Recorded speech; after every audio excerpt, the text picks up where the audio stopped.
I went to a Catholic school and was educated by Irish nuns for the most part. A few Nigerian nuns, but Irish nuns for the most part. And what it did for me as a child raised in a Muslim home to sort of come into contact with another religion very early on, I think is to open my mind to the possibility of multiple truths existing side by side, and tolerance. A large chunk of my childhood was spent, getting punished because I just didn't know my place. I talked too much. I did all the things that a girl wasn't supposed to do. My aunt, my mom's older sister, who I believe is, and I have to make sure I understand, I think she was the first female principal of a school in the north. And so she had all boys. She had boys, and so she always wanted a girl but never got a girl. And I was the sort of first niece, if you like. So just having her sort of talk to me and showing me the possibilities of what was possible with an educated woman, because she was independent, she was running her home, looking after her kids, was married, but it didn't sort of stop her, and because she was a principal, for example, she lived in a home that she had by virtue of her job. These are revolutionary things in the 70s in the northern part of Nigeria. My mom as well, who was a housewife but became the first published female author from northern Nigeria. Even though she was raising, 7 children at home, she was a child herself, to be honest. When I look back now, she had me at 15.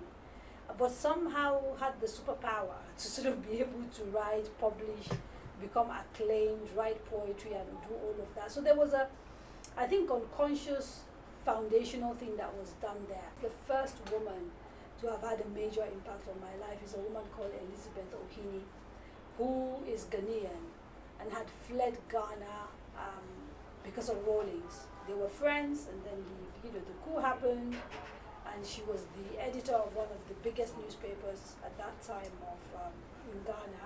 Had actually actively helped Rawlings come into power. But then once he got in there, I didn't expect her to carry on doing her job of journalism, and of course she did.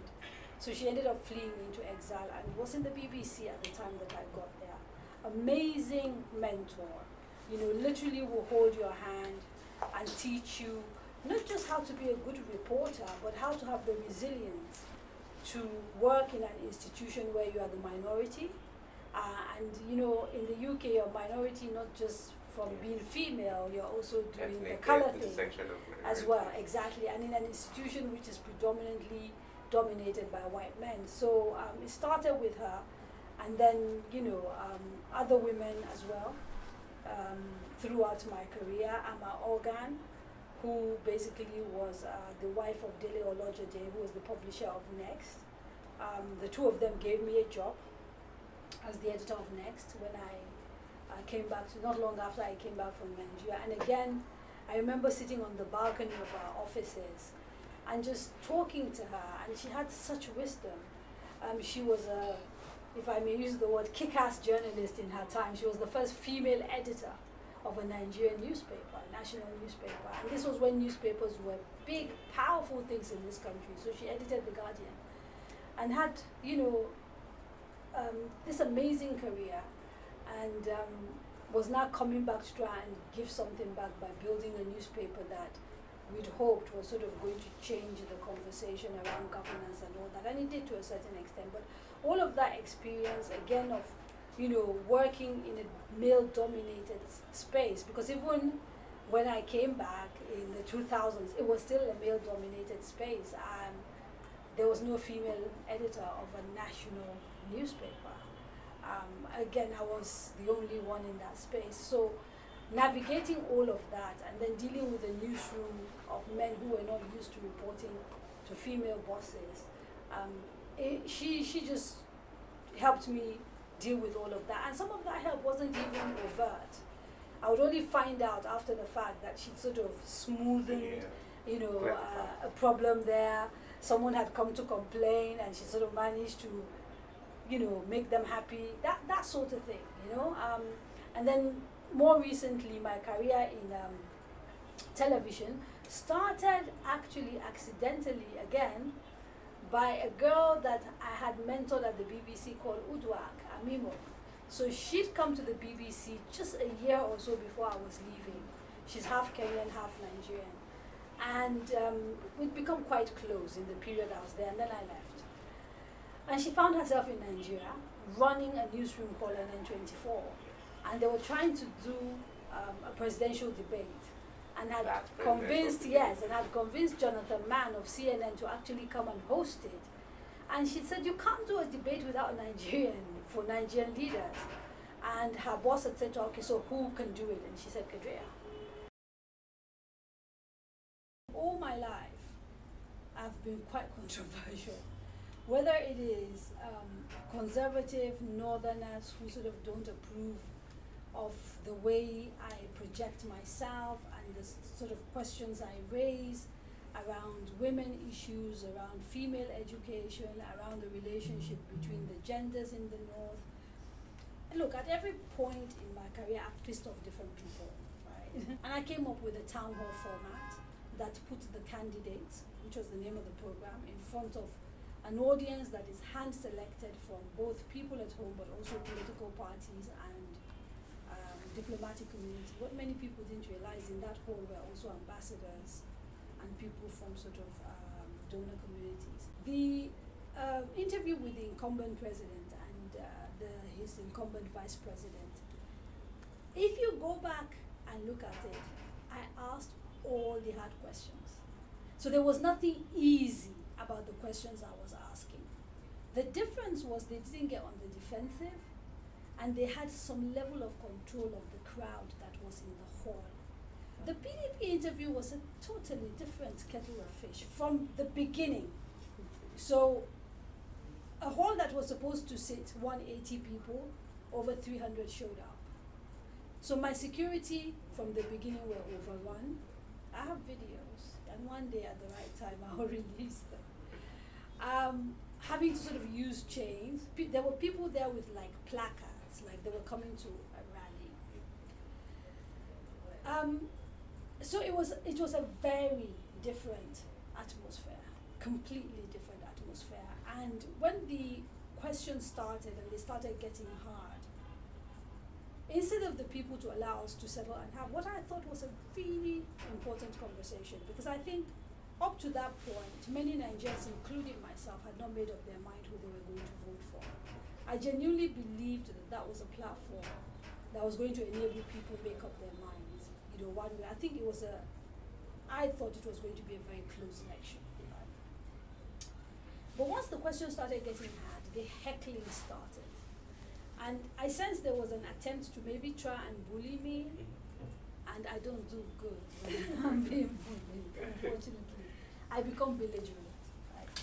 Could I have handled this a little bit better? Yeah, maybe. You know, hindsight is 2020 vision. A lot of things happened off the back of that have convinced me that I did the right thing.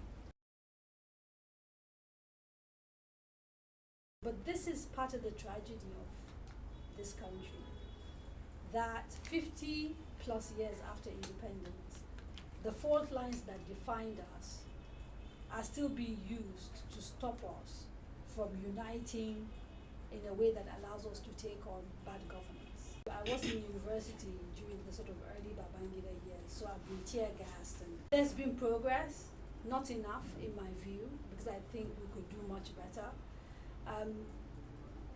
The fact that you're not sort of whole scale being catted and taken to jail is a big plus, you know.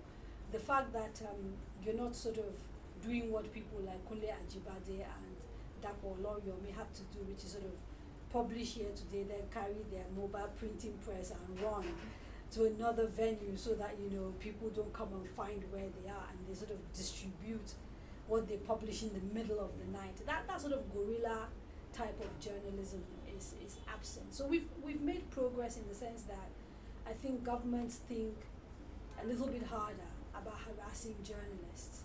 But that harassment has not ended. I think it has just become a little bit perhaps more sophisticated. If you look at the fact that we're talking about a cyber crime bill, which has been used to actually go after journalists. you understand that it is a more sophisticated game.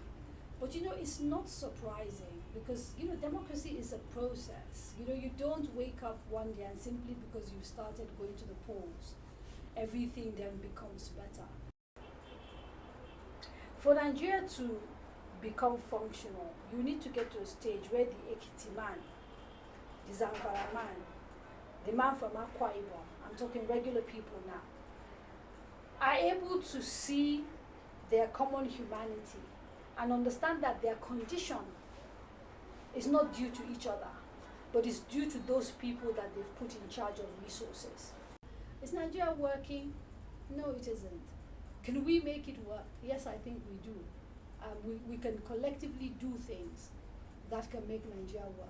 So, and we can do things individually that make Nigeria work. Yeah. The democratization of, you know, information is critical to education, to enabling people to take charge of their lives.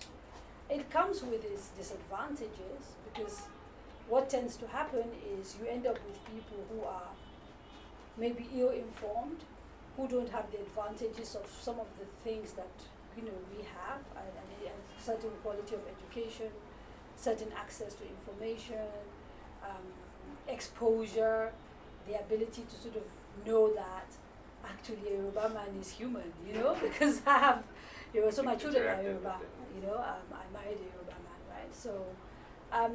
So we take for granted our world view as elites, I think. And that tends to make us a little less kind to people that we come across on social media who have certain world views, right? But there's a way in which we have to take responsibility for the fact that we have people who have that world view. What have you done with your privilege in the last 50 years of independence to sort of empower the people in your village, you know, so that they have the mindset to be able to engage with politics in the way that they should. So look, the world has changed, and I think it's a good thing. There's a classroom everywhere that you are. You know, I wish I had the internet when I was growing up. You know, we had to physically go into libraries, and it wasn't like just going to a library and the book. No, first you go and find the card and look at the number of the shelf, and then go, you know what I mean? And that book has probably been written like 5 years before, or even 20 years before. You guys have information at the tip of your fingers now. So literally the classroom is on the net. And so in that sense, I'm not going to be sort of fussed about formal learning. I think peer-to-peer learning works. If you sort of know people who are doing what you want to do and they're great at it, follow them, learn from them. Radio Now was designed because we thought there was space within the Nigerian media to do what we consider public service journalism. So in the sense of giving back to Nigeria, yes. Giving back to individuals, no. You know, and it's important to know there's this clarity about that. We believe the people who sort of put Radio Now together, and this includes myself and my board members, amazing group of people. It's taken me this long to do it because I wanted to be really careful about who I went into bed with. I wanted to find people who believed in my values and who I know would then work with me, regardless of how tough it gets, to do the sort of journalism that we want to do. So we did, and we got lucky, we got our license, but we primarily don't see ourselves as a radio station. We have ambitions. We see ourselves as an audio digital company. So eventually the idea is to produce content that will sit on multiple platforms, right? But in the values that we've brought to this, yes, certainly would like to nurture young talent. And if you look around the newsroom, you realize that there's a lot of really young people. I received a bit of flack from it, from sort of veteran journalists who say to me the output is suffering. I hear that every week. I get a call. Oh, those young people, news and blah, blah. But, you know, we didn't start out knowing what we were doing. So people have to be allowed to learn, make mistakes, grow. And in that sense, I guess we're giving back.